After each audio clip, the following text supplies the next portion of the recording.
Hello viewers, I welcome you all from HLTF Tech channel, and today we are going to talk about creation of MySite in SharePoint 2019 or SharePoint 2022 Server Subscription Edition on-premise version.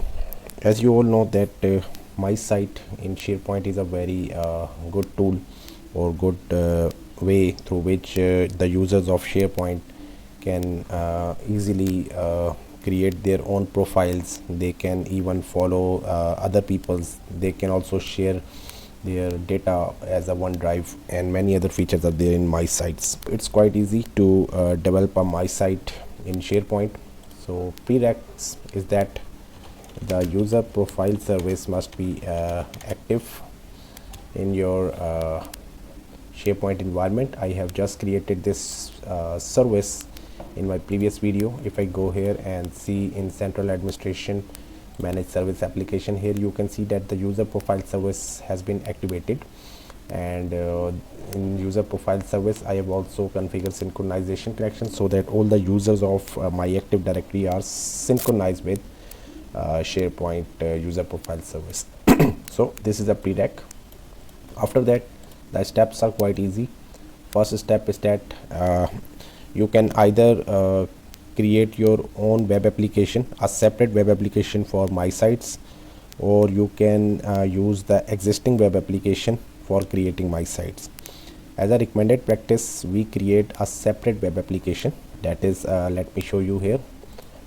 If I go in central administration and manage web application, right now I have just created this web application. That is a default web application, and it has no site collection right now.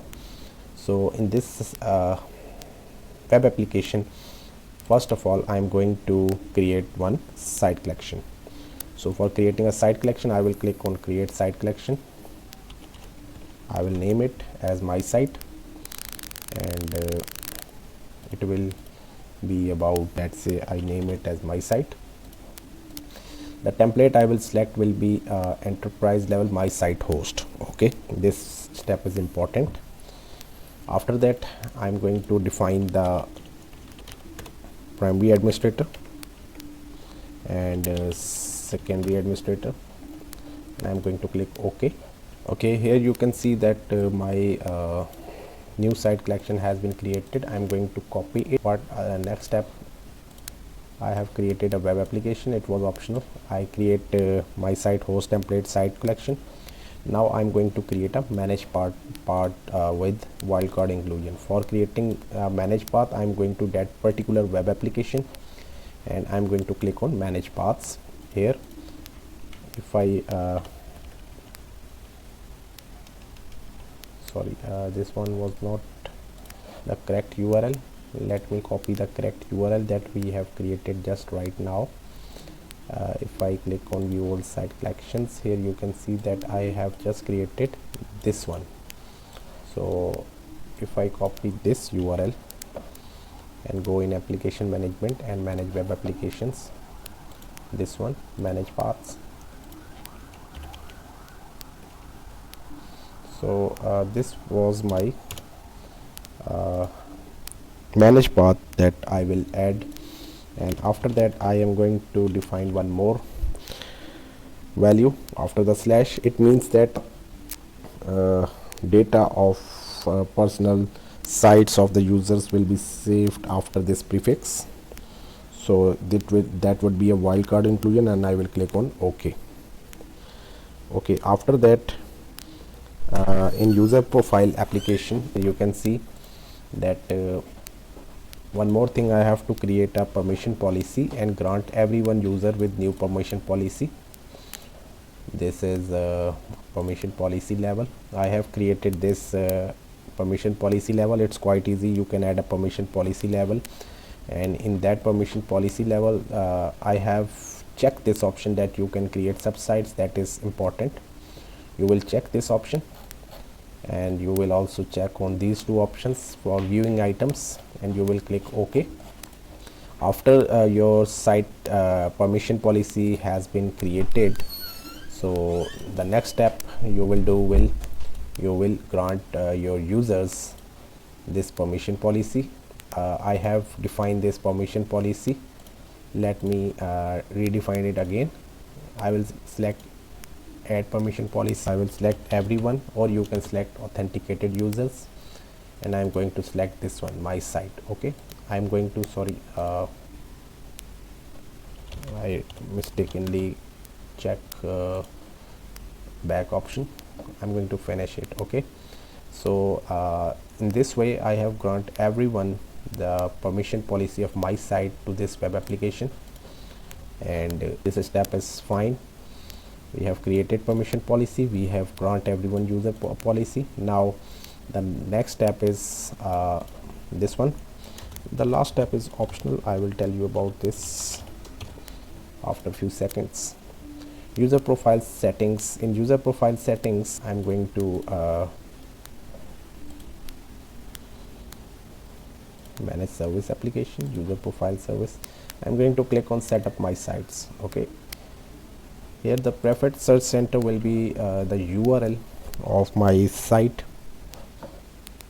Okay, now the my site host location will be this one. Okay, and personal site location will be this one. Okay, so in personal site location I'm going to select site oblique sites oblique my site oblique personal. This was the one in which we created the manage path, and after that I'm going to select everyone and authenticated users. I'm going to click on OK. So this completes the configuration of my site for the SharePoint server form. One more step that is optional. Right now we have followed these steps and our configuration of my site is completed, but there is an optional step, that is this one. This one is used to enable users to create their own sites or sub-sites within their existing site collection. Okay, if you want your users, or if you want to allow your users to create self-service site creation, for which we have also grant the permission of my site. In here you can see permission level, permission policy. We have grant this access, that is create subsites. So we are using this one, this policy, to create the users that are for self-service site creation. Right now I'm not going to enable it, so that's fine. After that my site configuration has been completed successfully. Finally we are going to check whether our my site is working or not. For that we are going to click on view all sites collection. Here I have already a general application, that is this one, in which that is my actual site, SharePoint site, which we created earlier in our previous videos. So let's see if this is the actual site. For my site you have to go into about me. Okay, so clicking on about me, here you can see that we have been navigated to my site of SharePoint 19 admin. Similarly, all the users can go into about me, and they can go into their own respective my site. For editing your profile, you will click here, and you can change your information. You can also share it with your people, and a lot of things can be done here using your my site. So this is about me. You can upload a picture here, you can do different settings here. Okay, so similarly you can add a edit a source. You can also go in people, and in people you can see that there are different type of peoples you are following. You can follow multiple peoples. So gentlemen, in this way the my site can be configured. Okay, so I thank you very much viewers for watching this video, and new viewers, please subscribe my channel and enjoy watching more videos. I thank you all.